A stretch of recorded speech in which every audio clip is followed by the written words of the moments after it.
Hello friends, welcome to Study IQ. My name is Divyanshi Singh and I'm selected as Deputy Collector in UPPCS 2020. Also, I have secured All India Rank 726 in UPSC Civil Services Examination. So ये lecture में हम cover करेंगे current affairs of September part 2. Part 1 हम already cover कर चुके हैं. सो इसमें हम आगे के क्वेश्चन देखते हैं. पहला क्वेश्चन है, India first dugong conservation reserve is proposed to be established in which state. आपके ऑप्शन है A Gujarat, B West Bengal, C Goa and D Tamil Nadu. So ये इंडिया का पहला दुगोंग कंजर्वेशन रिजर्व कहाँ सेटअप होगा? It will be set up in Tamil Nadu. So ये पहला conservation centre होगा दुगोंग का.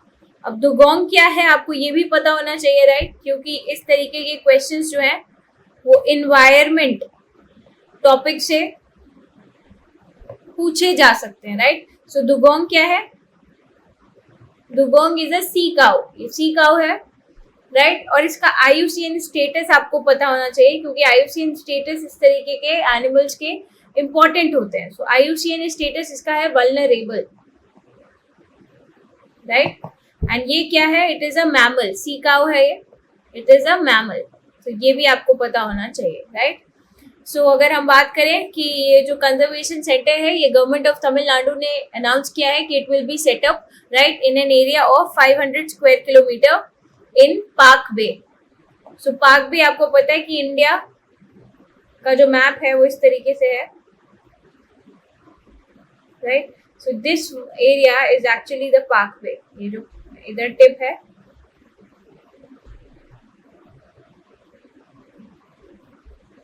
this area park bay. So here यहाँ पर क्या है? यहाँ पे सी ग्रासेस वगैरह मिलती हैं इस कोस्ट पे and sea grasses are actually ये सी ग्रासेस को ही खाती हैं दुगोंग, राइट? सो ये दीज आर सी काउ. तो आपको ये पता होना चाहिए, राइट? एंड उसके अलावा दुगोंग क्या है? इनका IUCN स्टेटस वल्नरेबल है. दीज आर मैमल्स, हर्बीवोरस हैं, राइट? हर्बीवोरस हैं तो सिर्फ घास फूस घास वगैरह ही खाती हैं ये, राइट? एंड देन इनका जो वेट है it is around 300 kg, right? And they can live up to 65 to 70 years. 65 से 70 साल तक इनकी लाइफ होती है. एंड खाती क्या है ये? सी ग्रास खाते हैं. And when they have to take they have to breathe, तो ब्रीदिंग के लिए इनको सरफेस पे आना पड़ता है, right? So they have to come to the surface in order to breathe. अगला क्वेश्चन है, recently Ramon Magsaysay award 2021 has been announced. ये अवार्ड एनुअली दिए जाते हैं in the memory of the president of which country. इनमें से किस देश के प्रेसिडेंट की मेमोरी में ये अवार्ड सालाना दिए जाते हैं? आपके ऑप्शंस है A Thailand, B Indonesia, C Philippines and D Singapore. So यहाँ पे जो करेक्ट आंसर है वो है सी फिलीपींस, राइट? 31 अगस्त को हर साल एनुअली ये अवार्ड्स दिए जाते हैं in the memory of the third president. He is the third president of Philippines. So because of his integrity in public service, इनकी मेमोरी में ये अवार्ड्स दिए जाते हैं. इनका नाम रमन मैगसेसे था, राइट? सो ये अवार्ड को माना जाता है कि it is the Nobel prize of Asia, right? This is the highest award which is given and it is considered to be the Nobel Prize of Asia, right? क्यों दिया जाता है ये अवार्ड? दिया जाता है अगर आप emergent leadership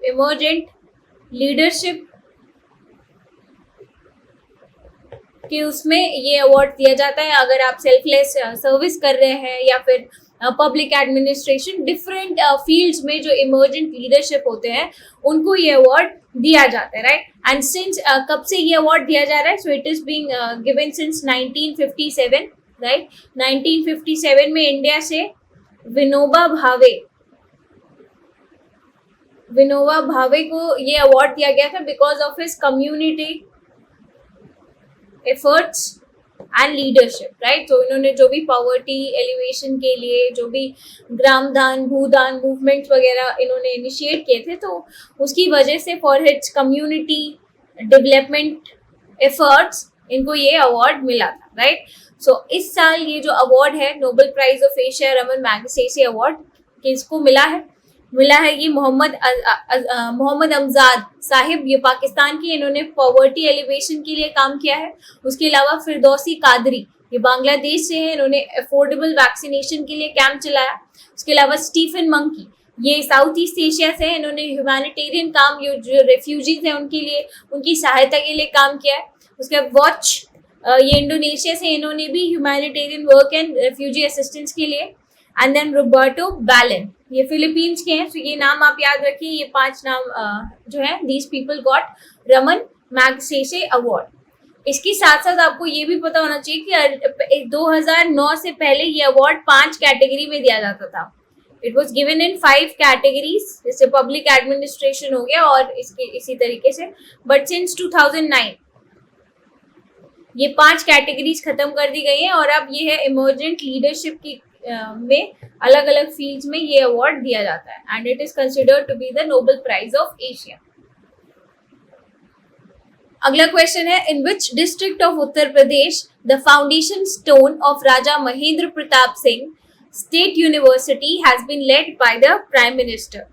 तो यहाँ पे आपके जो ऑप्शंस हैं वो है गोरखपुर, अलीगढ़, बाराबंकी, मुरादाबाद। तो यहाँ पे जो करेक्ट आंसर है वो है Aligarh.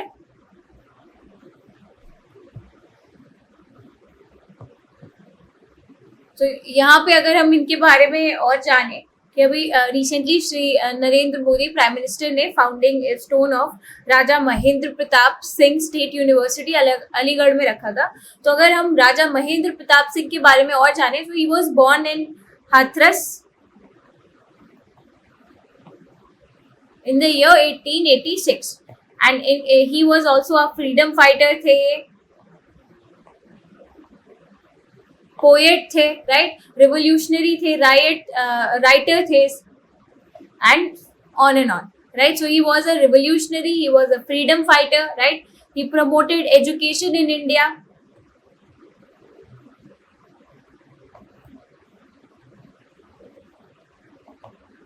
Right, and then he also participated in Gandhi Ji's campaign in South Africa. So 1913 में जो गांधी जी की कैंपेन थी साउथ अफ्रीका में, इन्होंने उसमें भी पार्टिसिपेट किया था, right. And also he was associated with Aligarh Muslim University. Aligarh Muslim University में इन्होंने एनरोल किया था. He took his education from this particular university, right.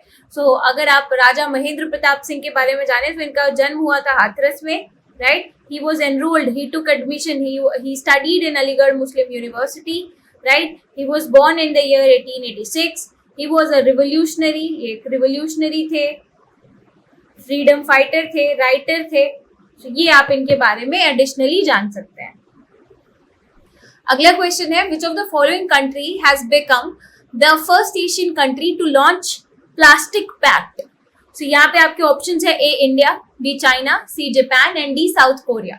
So यहाँ पे जो करेक्ट आंसर होगा वो होगा A India, right. India has become the first Asian country, not first in the world but पहला एशियन कंट्री है, right, to launch plastics pact. कब launch किया है ये? 3 सितंबर 2021 को ये पैक्ट लॉन्च किया गया है, राइट. एंड यहाँ पर क्या बोला गया है कि हम जो भी प्लास्टिक का इस्तेमाल होता है, राइट, प्लास्टिक का इस्तेमाल होता है इन packaging materials.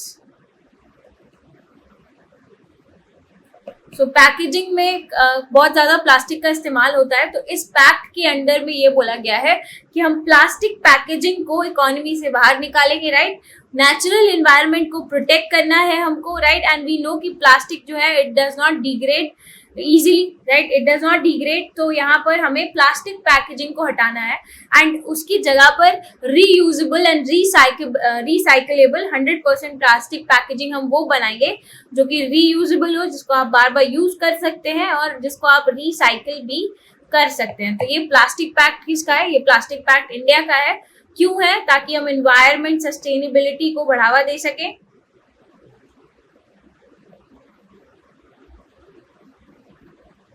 And environment protect कर सके. अगला क्वेश्चन है, recently Karbi Anglong peace agreement has been signed in which state? Karbi Anglong reason जो है वो लोकेटेड है.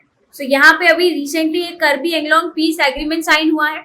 राइट। सो इस एग्रीमेंट के बारे में आपको पता होना चाहिए कि करीब 5 इंसर्जेंट ग्रुप्स थे, 5 इंसर्जेंट ग्रुप्स। कहां पर? In Assam, plus central government and then the state government of Assam. यहाँ पे ट्राइपार्टाइट एग्रीमेंट हुआ है between these, right. So these 5 insurgent groups, they have said that we would be leaving violence, we would be putting down arms, हम arms छोड़ देंगे, violence छोड़ देंगे, right. And यहाँ पर बदले में केंद्र सरकार एंड राज्य सरकार जो कर्बी एंगलोंग ऑटोनॉमस हिल काउंसिल है, ऑटोनॉमस काउंसिल है, उसको ज्यादा पावर्स देगी, ज्यादा लेजिस्लेटिव, एडमिनिस्ट्रेटिव, एग्जीक्यूटिव पावर्स ज्यादा दी जाएंगी। उसके साथ साथ यहाँ पर जो डेवलपमेंट है, डेवलपमेंट किया जाएगा, कर्बी एंगलोंग एरियाज का वेलफेयर किया जाएगा, वहाँ के लोगों का। सो इस तरीके से एक एग्रीमेंट साइन हुआ है। सो आपको ये पता होना चाहिए कि कर्बी एंगलोंग रीजन कहाँ लोकेटेड है। सो आपके ये ऑप्शन है A Sikkim, B Assam, C Meghalaya and D Nagaland. So यहाँ पे जो करेक्ट आंसर है वो है बी असम, राइट। सो ये सेंट्रल असम में लोकेटेड है। If I show you the image, this is the location of Kirby Anglong, right. It is located in central Assam. ऊपर अरुणाचल प्रदेश है, इधर आपका नागालैंड है, right. This area is entirely Assam, ये मेघालय है, राइट। सो ये कर्बी एंगलोंग एरिया है। अब कर्बी एंगलोंग एरिया के बारे में आपको ये भी पता होना चाहिए कि it is part of 6th schedule.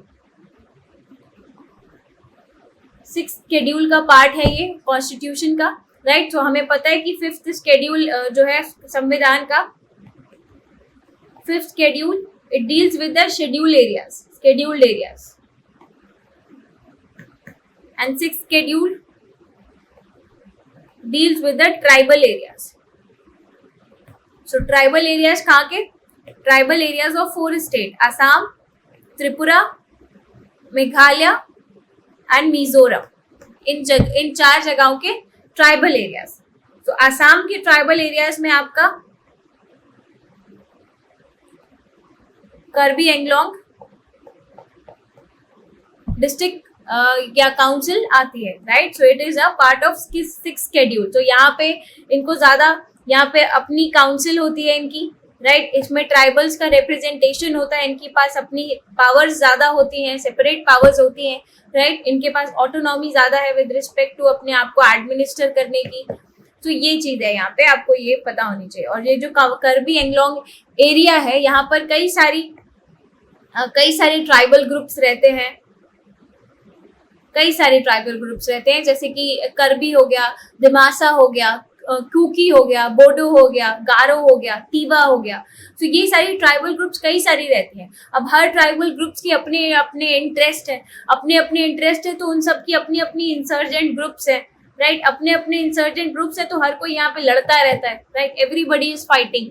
सो इतनी डाइवर्सिटी की वजह से यहाँ पर इतने ज्यादा कॉन्फ्लिक्ट्स हो रहे हैं, जिसकी वजह से ये रीजन जो है वो डेवलपमेंट नहीं हो पा रहा है। यहाँ पे this region lacks development, right. So अभी ये जो रिसेंटली समझौता हुआ है, उसमें 5 इंसर्जेंट ग्रुप्स ने बोला है कि हम हथियार, वायलेंस जो है वो छोड़ देंगे, राइट। सो यहाँ पे इंसर्जेंसी आसाम में काफी ज्यादा है, उसको कम करने में ये सहायता करेगा, राइट। सो इन्होंने बोला है कि हम ये छोड़ देंगे, बदले में अगर आप, हाँ, या केंद्र सरकार या राज्य सरकार हमारी क्या बातें मान लेती है कि जो कर्बी एंगलोंग ऑटोनॉमस काउंसिल है उसको ज्यादा पावर्स दो, राइट। कुछ नए एरियाज जो हैं वो भी आप कर्बी एंगलोंग ऑटोनॉमस काउंसिल में ऐड करो, उसके अलावा रिजर्वेशन दो, राइट। एंड देन काउंसिल को ज्यादा पावर दो, देन फाइनेंशियल पैकेज भी दो। उसके अलावा कर्बी लैंग्वेज है, सो कर्बी लैंग्वेज को 8th शेड्यूल का पार्ट बनाओ, राइट। सो ये सारी इनकी डिमांड्स हैं। एंड रिसेंटली समझौता हुआ है जहां पर कुछ चीजें केंद्र सरकार ने बोला है कि we will be giving you, right. So क्या चीज है, यहाँ पे स्पेशल डेवलपमेंट पैकेज दिया जाएगा 1000 करोड़ का for over a period of 5 years by the central government and Assam government, ताकि यहाँ पर डेवलपमेंट के प्रोजेक्ट्स किए जा सके, राइट। तो ये चीज है। और क्या फीचर्स हैं एग्रीमेंट के? एक MOU साइन हुआ है जहां पर ज्यादा ऑटोनॉमी दी जाएगी कर्बी एंगलोंग ऑटोनॉमस काउंसिल को, राइट, ताकि वो अपने कल्चर को प्रोटेक्ट कर सके, अपनी लैंग्वेज, अपनी आइडेंटिटी को प्रोटेक्ट एंड प्रमोट कर सके, राइट। ओवरऑल डेवलपमेंट हो सके इस एरिया में। उसके अलावा जो कर्बी आर्म्ड ग्रुप है ये वायलेंस छोड़ देगा, पीसफुल तरीके से यहाँ पे लोग रहेंगे, इंसर्जेंसी जो है वो शांत होगी, राइट। देन एक आसाम गवर्नमेंट जो है वो कर्बी वेलफेयर काउंसिल बनाएगी, एंड ये कर्बी वेलफेयर काउंसिल जो भी कर्बी पीपल है उनके वेलफेयर के लिए काम करेगी। ऑल्सो अगर Kirby people Kirby Anglong autonomous council area के बाहर रहते हैं तो उनका भी वेलफेयर करना इस कर्बी वेलफेयर काउंसिल का काम होगा, राइट। उसके साथ साथ जो असम स्टेट है उसके कंसोलिडेटेड फंड को भी बढ़ाया जाएगा ताकि कर्बी एंग्लोंग ऑटोनॉमस काउंसिल के लिए जो रिसोर्सेज की जरूरत है उसको बढ़ाया जा सके, राइट। सो यहाँ पे ये है कि इनको additionally legislative, executive, administrative and financial powers as a whole वो और ज्यादा दी जाएंगी, right. More powers would be granted. अगला क्वेश्चन है, with which country did India organise the joint naval exercise AUSINDEX. So आपके ऑप्शंस हैं Australia, Germany, America, Russia. So यहाँ पर आप नाम से देख सकते हो AUSINDEX, so Australia, India, so ये इसका ऑप्शन हो जाएगा Australia, right. So task force of Indian naval ship Shivalik and Kadmatt under the command of rear admiral Tarun Sobti, right, and flag officer commanding eastern fleet of Indian navy. Basically ये exercise Australia और Indian navy के बीच में हुई है। कब हुई है? 6 से 10 सितंबर 2021 के बीच में हुई है। एंड यहाँ पर कई सारे ऑपरेशंस, कई सारे जो है सबमरीन शिप्स, हेलीकॉप्टर्स, इनका डिस्प्ले किया जाएगा, complex service and all that. So ये एक्सरसाइज ऑस्ट्रेलिया के साथ की गई।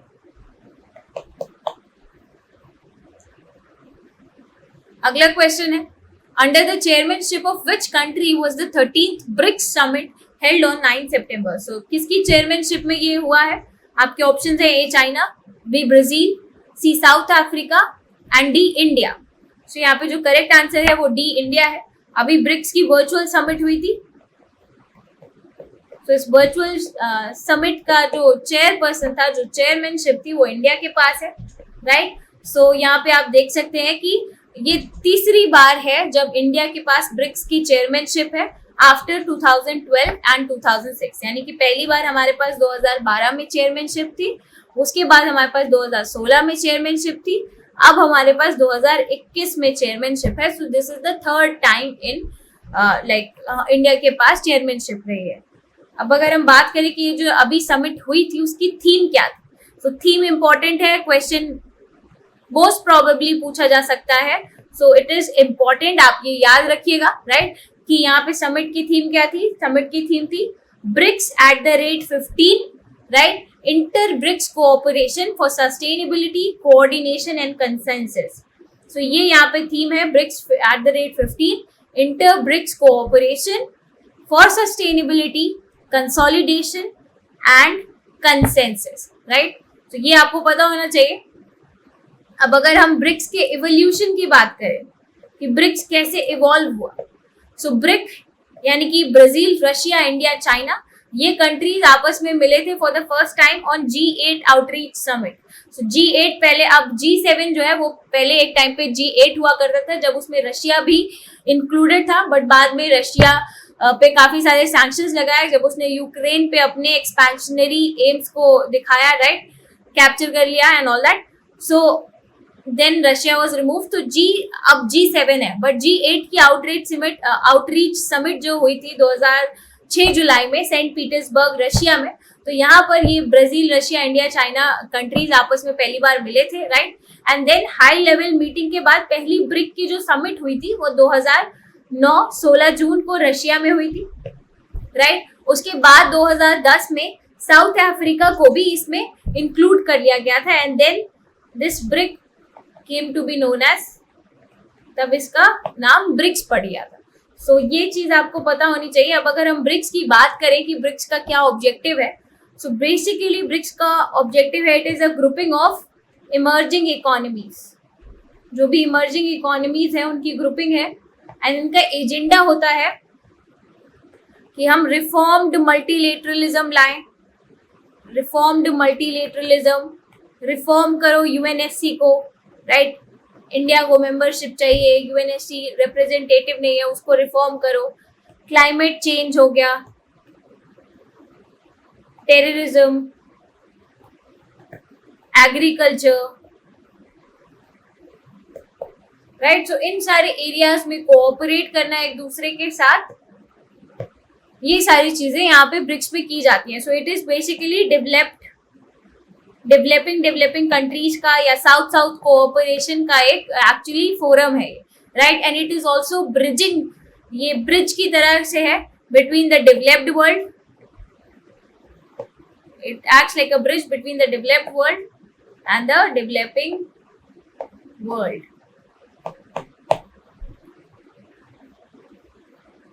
अगला क्वेश्चन है, when is World Suicide Prevention Day observed? आपके ऑप्शंस है A September 8, B September 10, C September 15 and D 27 September. So यहाँ पे जो करेक्ट ऑप्शन है वो है B September 10, राइट। इस दिन सुसाइड प्रिवेंशन डे मनाया जाता है, राइट। So we know कि mental health is a very important issue and mental health पे awareness फैलाना and all, उसी के लिए ये इस तरीके के डेज वगैरह मनाए जाते हैं। So ये कब मनाया जाता है? 10 सितंबर को मनाया जाता है, ये आप याद रखिएगा। अगला क्वेश्चन है, when was the food processing week observed by Ministry of Food Processing Industries? So यहाँ पे आपके ऑप्शंस है ए 6 सितंबर 2021 से 12 सितंबर 2021, बी 1 सितंबर से 6 सितंबर, सी 8 सितंबर से 14 सितंबर एंड डी 12 सितंबर से 18 सितंबर। तो यहाँ पे करेक्ट ऑप्शन हो जाएगा ए 6 से 12 सितंबर के बीच में हुआ था। ये फूड प्रोसेसिंग वीक कौन ऑर्गेनाइज कर रहा है? Ministry of food processing and industries इस वीक को सेलिब्रेट कर रहे हैं बिटवीन 6 to 12 सितंबर, राइट। ताकि इस इट बेसिकली मार्क्स कि हमने आज़ादी के 75 इयर्स अचीव कर लिए, तो टू कमोमरेट दैट ये वीक जो है वो मनाया जाएगा, राइट। तो यहाँ पर फूड प्रोसेसिंग इंडस्ट्रीज का एक मेजर महत्व रहता है, राइट। वैल्यू एडिशन करना टू द एग्रीकल्चरल प्रोड्यूस। सो यहाँ पे फॉरवर्ड एंड बैकवर्ड लिंकेजेस को इम्प्रूव करना, रूरल फार्मर्स जो है रूरल लाइवलीहुड को बढ़ावा देना, रूरल इकोनॉमी को इंक्रीज करना। तो उसके लिए जो भी फूड प्रोसेसिंग क्लस्टर्स हैं, मेगा फूड पार्क्स हैं, उन सबको कैसे हमें बढ़ावा देना है और वो सारी बातें यहाँ पे।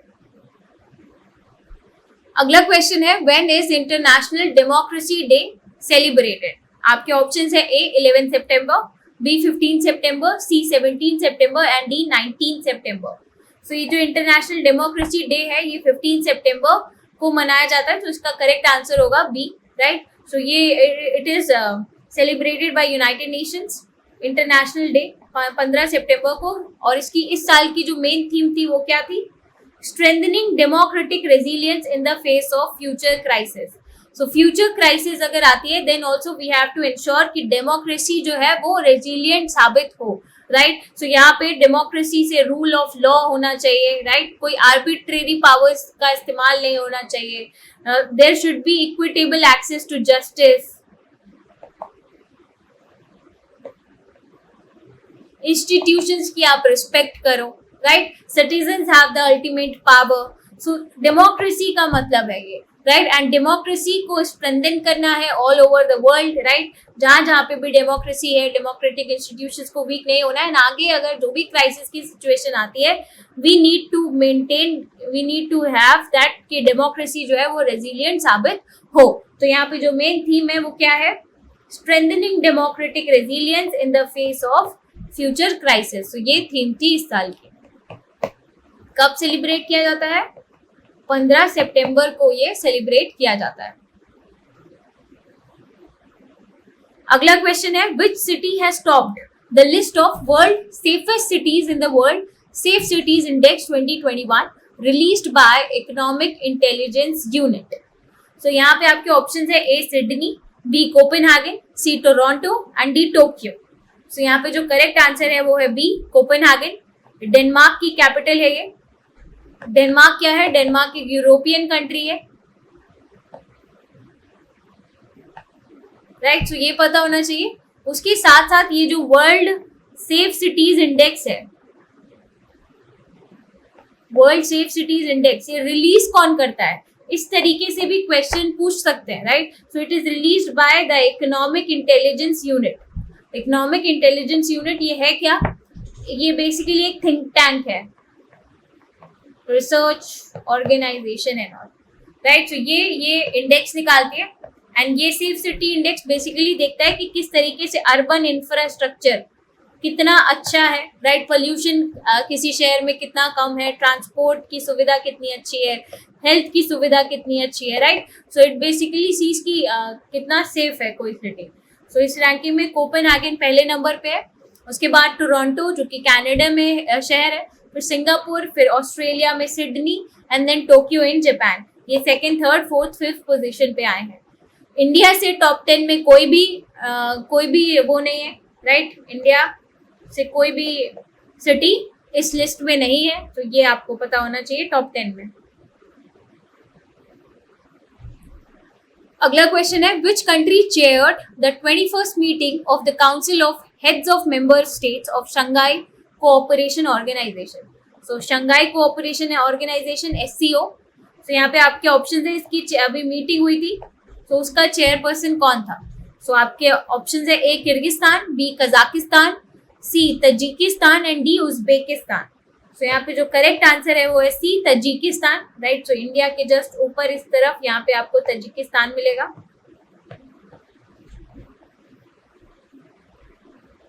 तो इधर कहीं पे इस एरिया में इधर यू विल गेट तजिकिस्तान यहाँ पे, right. So Tajikistan basically it was the chair. 21st meeting जो हुई थी हेड्स की, वो SCO की, वो तजिकिस्तान ने चेयर की, राइट। सो ये वर्चुअल मीटिंग हुई थी एंड यहाँ पर आप देख सकते हैं कि the meeting was chaired by Tajikistan president Emomali Rahmon, right. And अभी recently the membership of SCO, अभी तक 8 मेंबर्स थे, अब ईरान को भी इंक्लूड कर लिया है। So after that the members have increase to 9। सो यहाँ पे आप अगर शंघाई कोऑपरेशन ऑर्गेनाइजेशन की बात करो, सो ये इंटर गवर्नमेंटल ऑर्गेनाइजेशन है,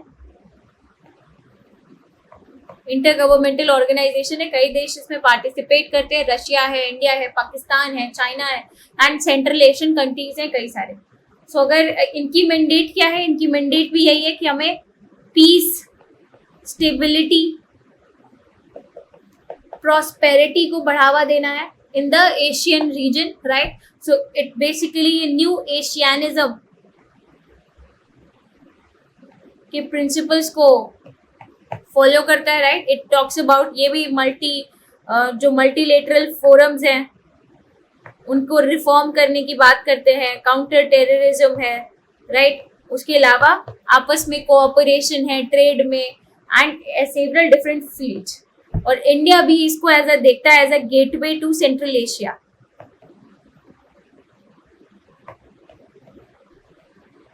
फॉर इंडिया, सो यहाँ पे कई सारी central Asian countries are part of SCO। So India ये देखता है कि इट इज अ प्लेटफॉर्म जहाँ पे आप इंटरैक्ट कर सकते हैं, कम्युनिकेट कर सकते हैं। So that is one thing. And उसके अलावा also it is a platform where countries like Pakistan, India, China can resolve their dispute, China, Russia, right, अपने डिस्प्यूट, मतभेद जो भी हैं वो सुलझा सकते हैं। अगला क्वेश्चन है, who among the following has started zero अभियान to promote electric vehicles. So आपके ऑप्शंस है NITI Aayog, B confederation of Indian industry, C energy efficiency service limited and D power finance corporation limited. So यहाँ पे जो correct answer है वो है ए, नीति आयोग। ये जीरो अभियान इन्होंने लॉन्च किया है इन एसोसिएशन विद RMI, ये रॉक माउंटेन समथिंग इसकी फुल फॉर्म है, रॉक माउंटेन इंस्टीट्यूट। तो ये एक नॉन प्रॉफिट ऑर्गेनाइजेशन है। तो नीति आयोग ने रॉक माउंटेन इंस्टीट्यूट RMI के साथ मिलकर ये जीरो प्रोग्राम जो है वो लॉन्च किया है, राइट। सो इसका मतलब क्या है, इस जीरो अभियान का मतलब है कि जीरो पोल्यूशन डिलीवरी व्हीकल्स जो है वो हमें जो है प्रमोट करने हैं। जो भी आप अर्बन एरियाज में डिलीवरी सिस्टम होता है, राइट, फूड डिलीवरी है या फिर और बाकी सारी चीजों की डिलीवरी होती है, तो वहां पर आप इलेक्ट्रिक व्हीकल को बढ़ावा दीजिए, राइट। इलेक्ट्रिक व्हीकल को हम बढ़ावा देंगे तो उससे पोल्यूशन कम होगा, राइट। सो इसके बारे में कंज्यूमर्स में, प्रोड्यूसर्स में, कंपनीज में अवेयरनेस फैलाना जो है वो इस प्रोजेक्ट के तहत जो है जीरो अभियान के तहत किया जाएगा। तो यहाँ पे इलेक्ट्रिक व्हीकल्स को बढ़ावा देना है, right, in the delivery system in urban areas. अगला क्वेश्चन है, which Indian chief minister has been included in the leadership category in the list of 100 most influential persons of the year 2021 by Time magazine. तो ये Time magazine ये list निकालती है 100 most influential persons of the year की। So 2021 में आपके कौन से चीफ मिनिस्टर इंक्लूडेड है इसमें? आपके ऑप्शंस है A Yogi Adityanath, B Arvind Kejriwal, C Mamata Banerjee and D captain Amarinder Singh. तो यहाँ पे जो करेक्ट आंसर है वो है सी ममता बनर्जी। तो यहाँ पे अगर हम बात करें कि कौन कौन इंपॉर्टेंट लीडर्स हैं जो कि इंक्लूडेड है लिस्ट में, तो एक है नगोजी ओकोंजो। ये क्या है? ये है पहली वुमेन डायरेक्टर, पहली महिला डायरेक्टर जनरल ऑफ WTO। तो इनका नाम आप वैसे भी याद रखिए, नगोजी ओकोंजो। ये क्या है? ये पहली वुमेन डायरेक्टर जनरल हैं ऑफ WTO। तो इनको मिला है। उसके अलावा American president Joe Biden, Chinese president Xi Jinping, USA की vice president Kamala Harris, Italian prime minister Mario Draghi, Israel prime minister Naftali Bennett, former US president Donald Trump and Indian prime minister Narendra Modi. उनके साथ साथ West Bengal की chief minister Mamata Banerjee are included in the list. तो ये आपको यहाँ पे पता चल गया। अगला क्वेश्चन है, power finance corporation limited a leading NBFC। NBFC का मतलब non banking financial company. So ये finance corporation limited in the power sector has issued 7-year euro bond. So उन्होंने ये यूरो बॉन्ड इशू किया है 13 सितंबर 2021 को। तो ये कितने क्या वैल्यू थी इसकी? आपके ऑप्शन है A 200 million euro, B 300 million euro, C 400 and D 500। So इसका जो करेक्ट आंसर है वो है 300 मिलियन यूरोस, राइट।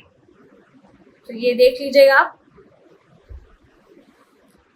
अगला क्वेश्चन है, what is the rank of India in global innovation index 2021 released by world intellectual property organisation?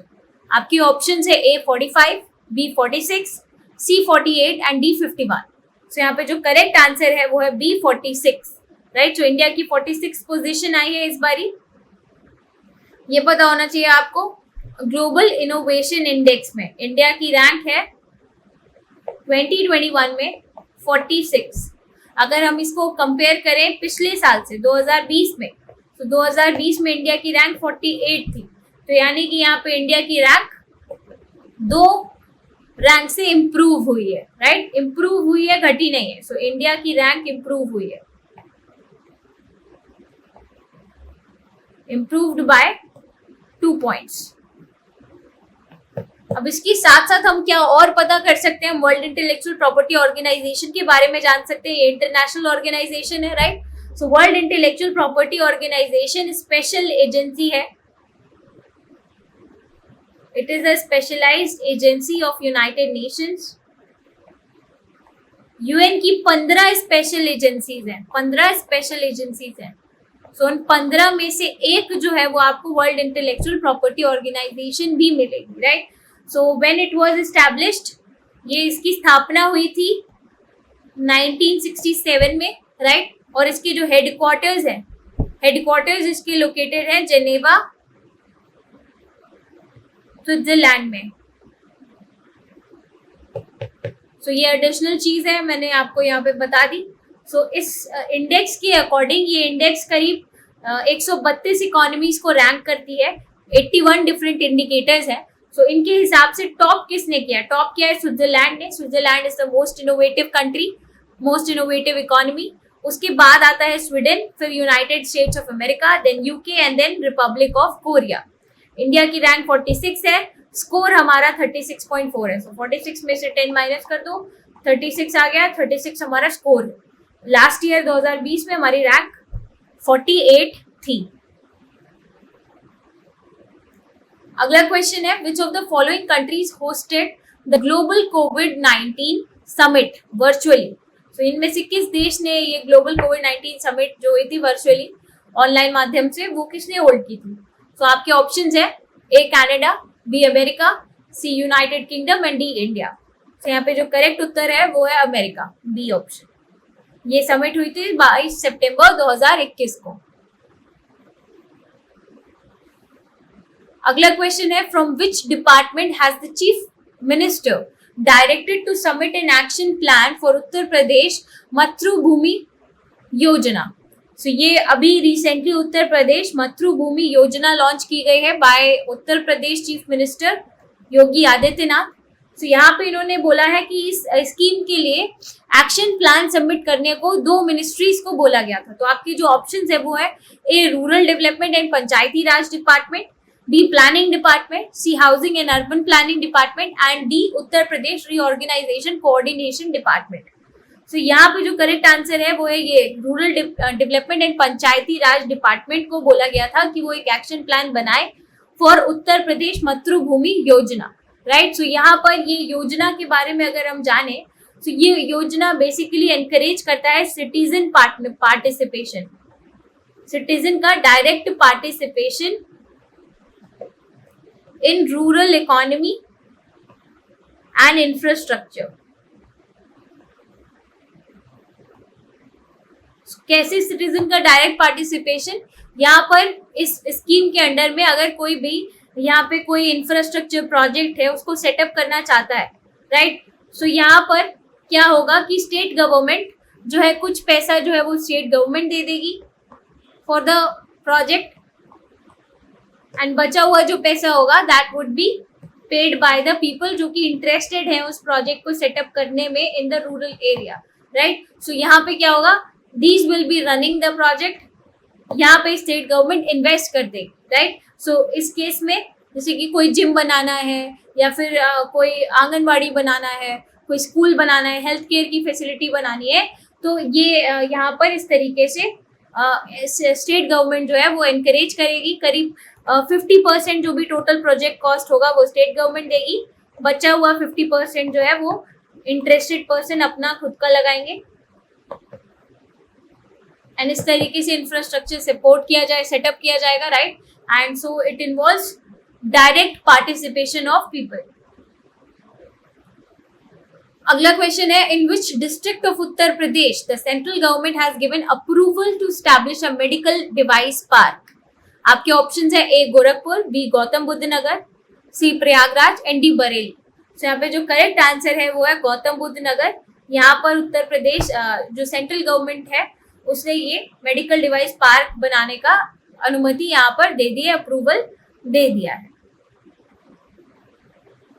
अगला question है, on which date the international day of peace is celebrated every year around the world.